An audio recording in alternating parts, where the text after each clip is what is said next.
Bismillahirrahmanirrahim.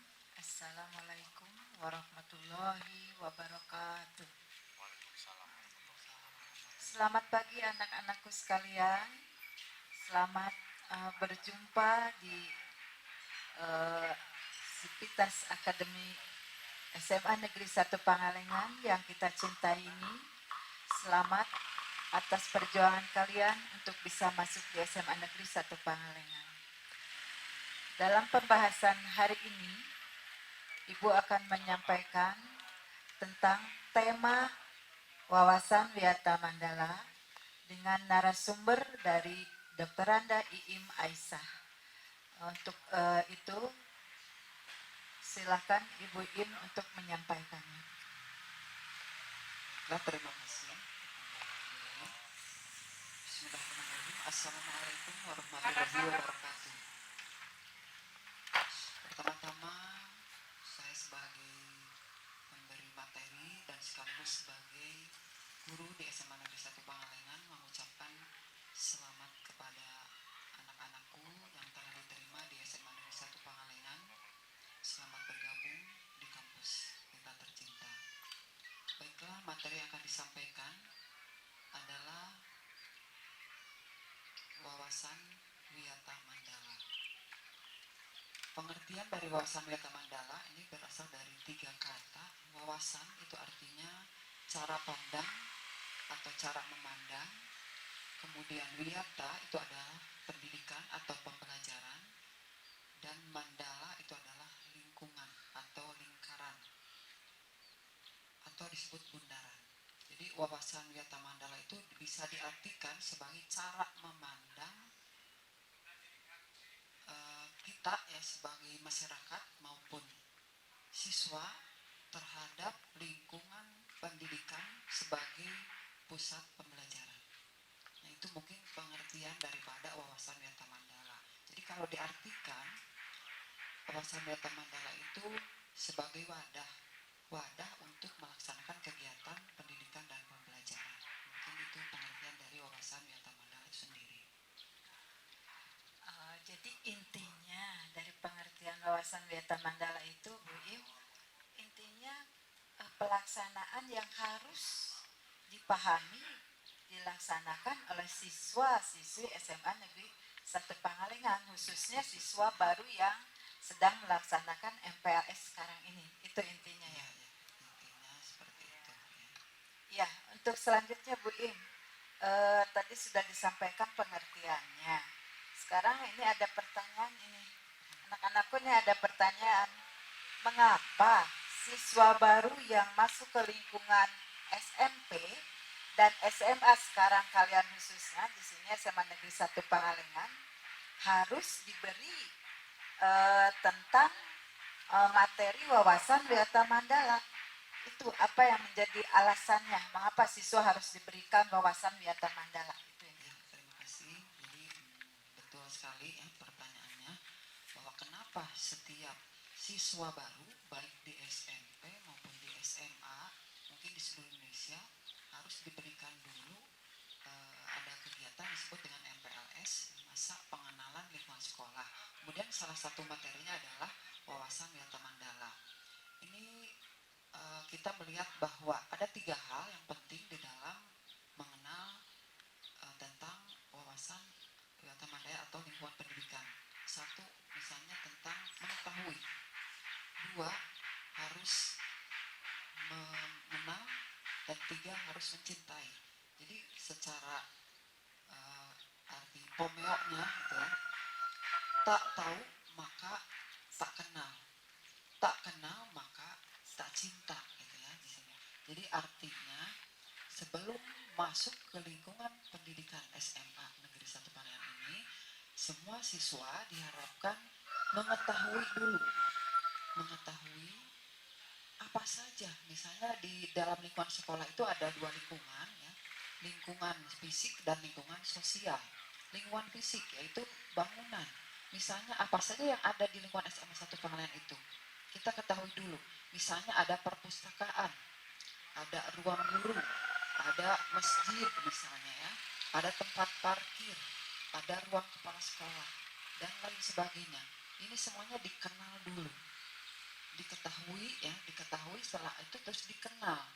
Mungkin nanti anak-anak akan masuk ke tempat-tempat tersebut, baik itu ke ruang kepala sekolah, ke ruang guru, dan perpustakaan, dan lain sebagainya.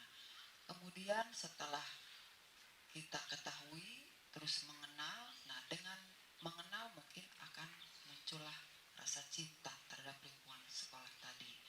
Itu baru lingkungan fisik. Kemudian ada lingkungan sosialnya.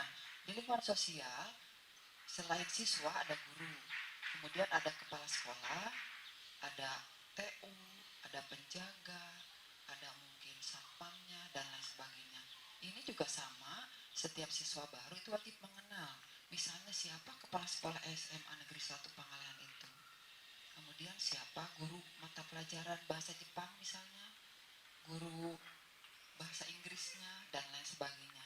Itu wajib dikenal oleh seluruh siswa baru, terutama yang ada di lingkungan kita. Sehingga dengan demikian, maka si anak itu setelah kenal, berkenalan dengan nama guru, maka otomatis akan mencintai. Mencintai bukan dalam arti cinta terhadap gurunya ya, tetapi mencintai pelajarannya, mencintai betah di ruang kelasnya. Nah mungkin itu saja ya, kenapa harus diberikan kepada siswa baru ya.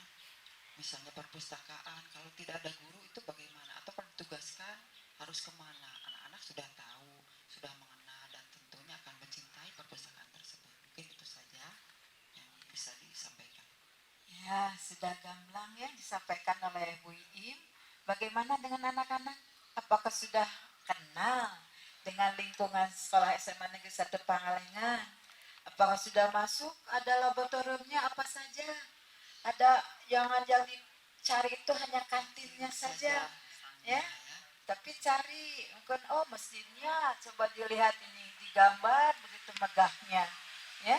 Apakah sudah kenal lingkungannya dengan ruangan-ruangannya, dengan parkiran yang sangat luas di sini ya. Kemudian dengan sarana-sarana yang ada di SMA Negeri 1 Pangalengan. Sudah dijelaskan dengan gamblang tadi, begitu sarana yang ada di Pangalengan ini begitu bagusnya. Makanya kalau tidak tak sayang lah, salah besar ya dengan SMA Negeri 1 Pangalengan. Ya, intinya itu untuk lingkungan, dan tadi tentang guru-gurunya, TU-nya, caraka itu ya yang membantu di sekolah kalian di sini wajib kalian kenal itu ya. Untuk apa yang menjadi usaha sekolah untuk menciptakan sekolah menjadi sekolah yang berwawasan Wiyata Mandala. Yang berikutnya Bu Im, ini ada pertanyaan berikutnya. Peran siapa saja yang berperan dalam melaksanakan atau meningkatkan wawasan Wiyata Mandala di sekolah kita ini? Apakah hanya guru saja atau muridnya saja, atau siapa yang mungkin yang lebih berkompeten untuk melaksanakan wawasan Wiyata Mandala ini? Ya, mungkin ini komponennya gitu ya. Komponennya ya. Siapa saja yang menjadi komponen sehingga sekolah itu tercipta sebagai wawasan Wiyata Mandala. Ada 5 komponen penting dalam hal ini untuk terciptanya sekolah sebagai wawasan Wiyata Mandala. Yang pertama adalah tentu kepala sekolah. Kepala sekolah sebagai pemimpin, sebagai penggerak daripada sekolah, ini sangat berperan penting, menjadi komponen paling penting, karena tanpa kepala sekolah mungkin sekolah itu akan berantakan mungkin ya. Mungkin gurunya juga bisa tidak karuan, mungkin siswanya juga sama, karena program-program yang diberikan di lingkungan sekolah itu adalah program dari Bapak Kepala Sekolah. Yang kedua, guru. Guru mengajar di kelas. Guru itu bukan sebagai pengajar, tetapi guru itu sebagai pendidik. Sebagai pendidik di dalam lingkungan sekolah ya, di kelas maupun di luar kelas, ini guru berperan sekali, di mana guru itu selain mentransfer ilmu, juga guru itu mendidik. menyampaikan keterampilan, mendidik sikap, ya, mendidik karakter kepada siswa sehingga menjadi siswa yang berkarakter, siswa yang berketerampilan dan berpengetahuan tinggi. Yang ketiga adalah siswa itu sendiri. Siswa di sini diharapkan dalam menciptakan lingkungan wawasan Yata Mandala, siswa harus belajar dengan rajin. Oleh karena itu ya,